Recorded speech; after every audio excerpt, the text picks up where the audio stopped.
Então agora, pessoal, nós vamos converter de decimal, tá, para a base hexadecimal, para a base 16. Tá?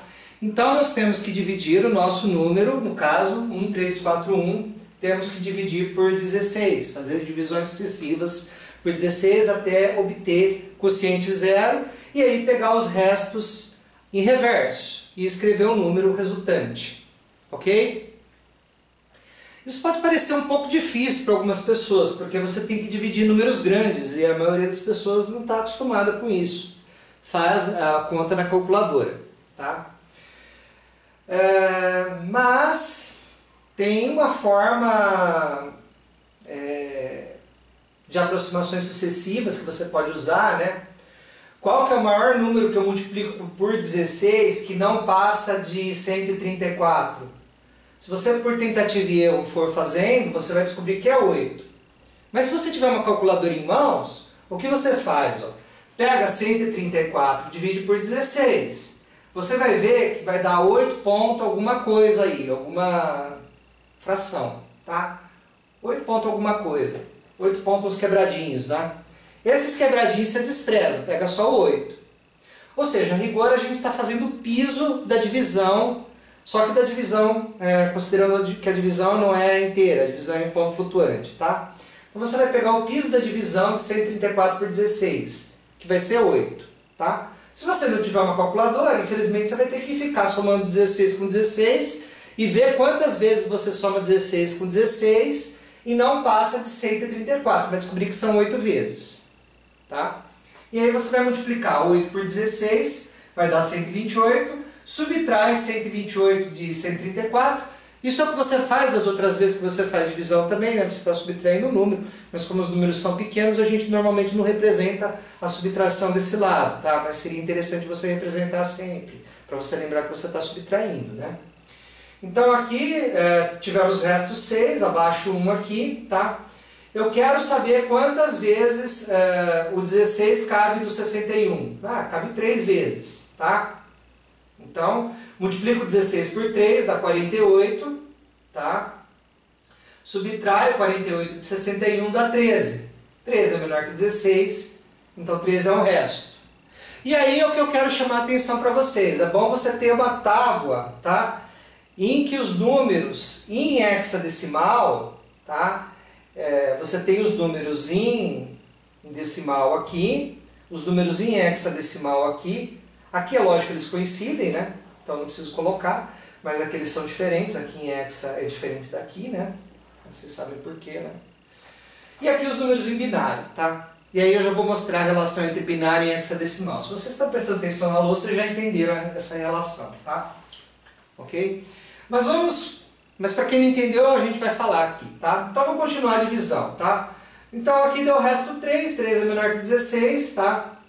Continua a divisão, o quociente é 5, vou dividir por 16, dá resto 0, dá quociente 0, desculpa, e resto 5, tá? Então você vai ler isso ao reverso, vai dar 5, 3D, tá? Então 5, 3D é 1341 na base 10, corresponde a 5, 3D na base 16, certo? Se você quiser conferir se você acertou, a gente vai fazer a conta daqui a pouquinho, tá? Mas antes de fazer essa conta, tá? Perceba o seguinte, vamos observar o seguinte, ó. O D, se você pegar esse número em binário aqui e agrupar os dígitos de 4 em 4, né, você vai ver que esse número aqui em binário corresponde ao 13, que é o D, né, o D é o 13, ó, tá? Esse número em binário aqui, esse número em binário aqui corresponde ao D, que é o 13. Esse número em binário aqui, ó, 0011, 0011 corresponde ao 3. Então esse aqui é o 3, tá? E esse número aqui está faltando um 0, mas se você quiser você pode colocar, porque 0 à esquerda não influencia em nada, tá? Isso em qualquer sistema de numeração, tá, pessoal? Não só nesses sistemas que a gente está vendo aqui. Então, ó, 0101 é o quê? É o 5, tá? Então esse algarismo aqui é 5. Então percebe que apareceu aqui, ó, 5, 3D, né? Por que acontece isso? Porque a base, o 2, o 16, é potência de 2. Quando você tem tem uma base que é potência da outra, tá? Você consegue fazer a conversão agrupando dígitos, tá? Então isso é um tópico que nós vamos explorar daqui a pouco, tá? Você consegue fazer a conversão agrupando dígitos quando você tem uma base que essa base ela é potência da outra base, tá?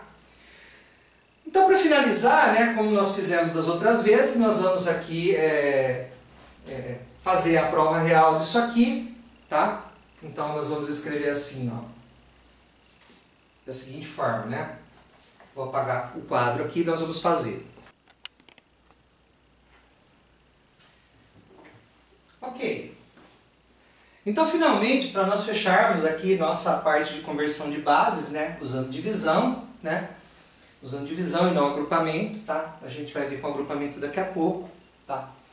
Já vimos aqui como que é feito isso aí, mas vamos explorar melhor esse tópico, ok? Então veja, né? Eu quero transformar da base hexadecimal 16 para a base 10, para a base binária, para a base decimal, desculpa, né? Então da base hexadecimal 16 para a base 10, né? Como é que eu vou fazer? Ó? O 5 na base 10 é o 5. O 3 da base 10 é o 3. O D na base 10 é o 13. Então veja que quando eu tenho mais dígitos do que a base que eu quero converter, eu tenho que fazer uma adaptação, porque os dígitos não correspondem exatamente. Lembra que eu falei lá no começo do curso? Eles não correspondem. Quando a base é menor, tudo bem, mas quando a base é maior, você tem que converter. Então o D tem que ser convertido para o seu valor em decimal, que é 13. Tá? Por isso que é bom você ter aquela tabuazinha que eu mostrei para vocês. Tá? Então o que você vai fazer? Ó? 5 vezes 256, tá? Porque 16 ao quadrado é 256, mais 3 vezes 16 mais 13. Tá? Fazendo essa conta você obtém 1341, tá? Que era o valor em decimal inicial. Então isso daqui é a prova de que nós fizemos a conversão de maneira correta. Ok?